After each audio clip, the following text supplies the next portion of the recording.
Hello, busy dads and busy people everywhere. It's a nice afternoon here in San Diego. I'm spending with my family. I've got one more day of rest and recuperation before I return to my training practice. I'm very eager to get back, and I'm largely recovered, but I think one more day is going to help me make sure that I don't aggravate the old injury. And thanks, all of you, for the very supportive words that you sent me to that last video where I was sharing my frustration. I really do appreciate it. In this video, I would like to share some thoughts that were provoked in me by a recent video by my good friend Lee Hazard from Strong Unconditioned. And by the way, my friends, if you haven't already heard of Lee's channel, please do go over and check it out, Strong Unconditioned. If you care about burpees, that's the channel that you need to know. Lee's channel is an absolute treasure trove of excellent approaches to burpee workouts, excellent programming advice, and excellent general advice for people who are using burpees as their main way of getting fit and strong.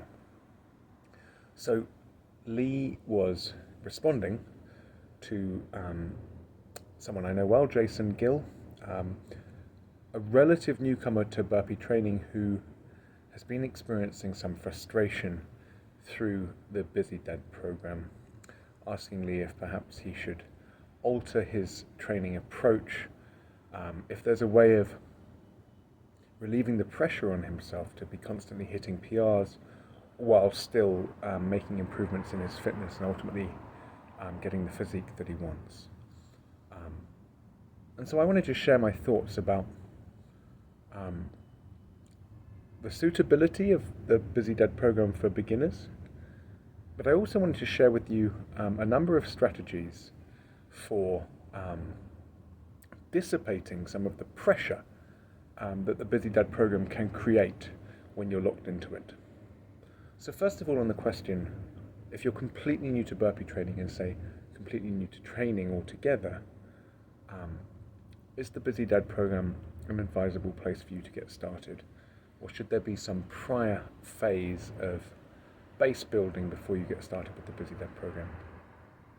And here, the advice that I want to give is some advice that I was given when I first started powerlifting.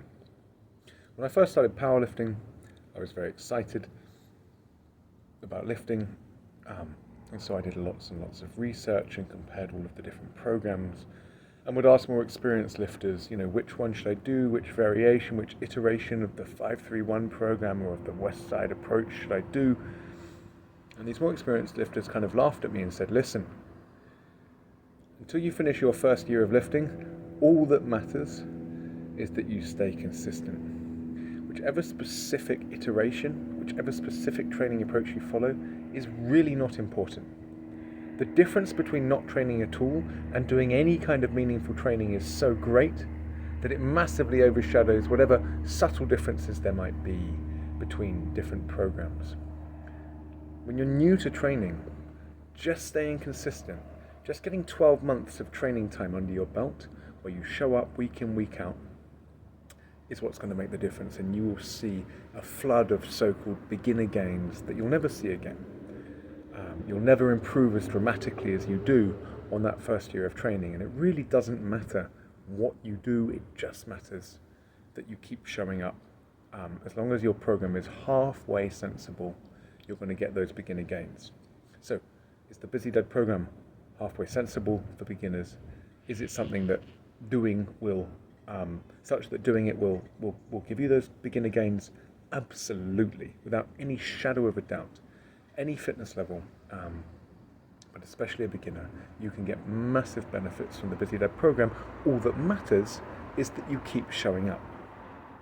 Now, one of the reasons that people stop showing up with the Busy Dad program, one of the real problems that I'm noticing that people are having for consistency, is that they start to feel this mounting pressure to be hitting PRs in every session. And that starts to make the sessions intimidating, and eventually they stop showing up because of that feeling, because of that pressure they're putting themselves under. That's a pressure I know very well. It's a pressure I've put myself under. And so if you're one of those people, I want to stress a message that I've really not stressed enough on this channel before, which is that the Busy Dad program is different for everybody. I give you a 4-tiered level system, I give you goals, I give you benchmarks, but I don't tell you how you should move towards those goals. I make no prescriptions. So much of this is going to depend on your personality. If you're the type of person, someone like Still in the Game, who wants to chase a PR in pretty much every session, who just wants to attack every single session, more power to you. But you don't have to do things that way. And I want to propose 3 different strategies that you could follow if you don't want to be attacking every session and looking for a PR. Daddy, what are you talking? I'm just talking to the people on YouTube, darling, all about burpees. I just had a little visitor there.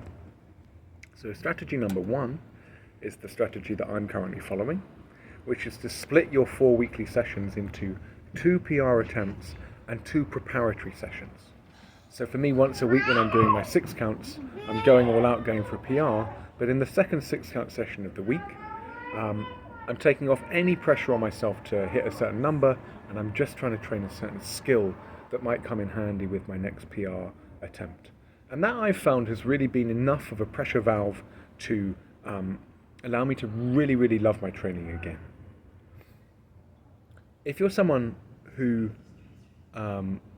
would rather not have to face the prospect of 2 PR attempts a week, if that's not going to be enough for you, here are 2 further strategies you could follow.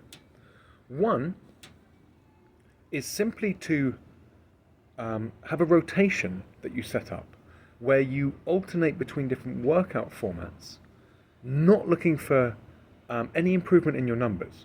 So over the course of a month, you might find, say, 4 workout formats.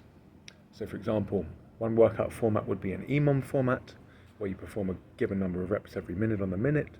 One might be a given number of reps every 2 minutes. Another format might be doing, say, a 20 down or a 19 down or a 21 down. Another format might be blocking the workout into 5-minute working blocks, having a minimum number of reps that you want to get within the 4 minutes and budgeting 1 minute of rest time. There are all kinds of formats that you can use to make the workouts feel very different.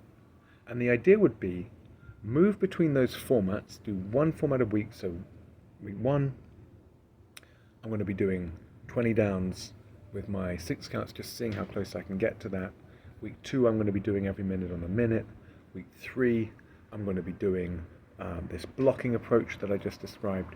Week 4, I'm going to be doing 2-minute workspaces, and then come back around. And across those 4 weeks, not going for any kind of improvement in your numbers, and the workouts are going to feel very different because you're moving between formats. And then at the beginning of the next month, seeing if you can start moving between those formats again.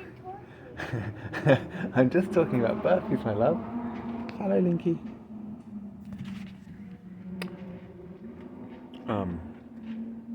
Before you come back round, and when you come back round, that's the time that you try and add a little bit of volume,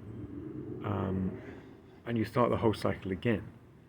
But you're relieving yourself of that pressure to be trying to get a PR in every single workout. So that would be the second strategy. And the third one would simply be to find a really comfortable workout, and to do that workout every single session for 4 weeks. Say you're at level 2, and you know that if you push super hard, you can get 215, 6 counts. 200 is comfortable. You enjoy the workout, it's challenging, it's not intimidating. Do that workout. Knock yourself out. Just do that workout every week for the whole month. And by the end of the month, you'll find that that workout has become so easy that it won't be much effort for you to just put 5 or 10 reps on and then do that workout for a whole month. And keep building that way, rather than constantly trying to add a rep or 2, just acclimating to one workout and then putting 5 or 10 reps on what you're looking for every month or 2. That would be another strategy you could use to release yourself from that feeling of obligation to be attacking every single workout as if it's your last workout on earth, which is the way I tend to do it, but it's really not the way that you need to do it. So hopefully those 3 strategies will help people on the Busy Dad program dispel some of that intimidation, and hopefully once that intimidation is dispelled, people will find it easier to just keep showing up year round. As I said, and let me just reiterate this message one more time, if you are new to training, it really doesn't matter that much what you do. What matters is that you stay consistent. Find a plan, stick to it, keep showing up, and let's talk about refining the plan 12 months down the line. So that's all from me for now. I look forward to seeing you all again tomorrow. Take care.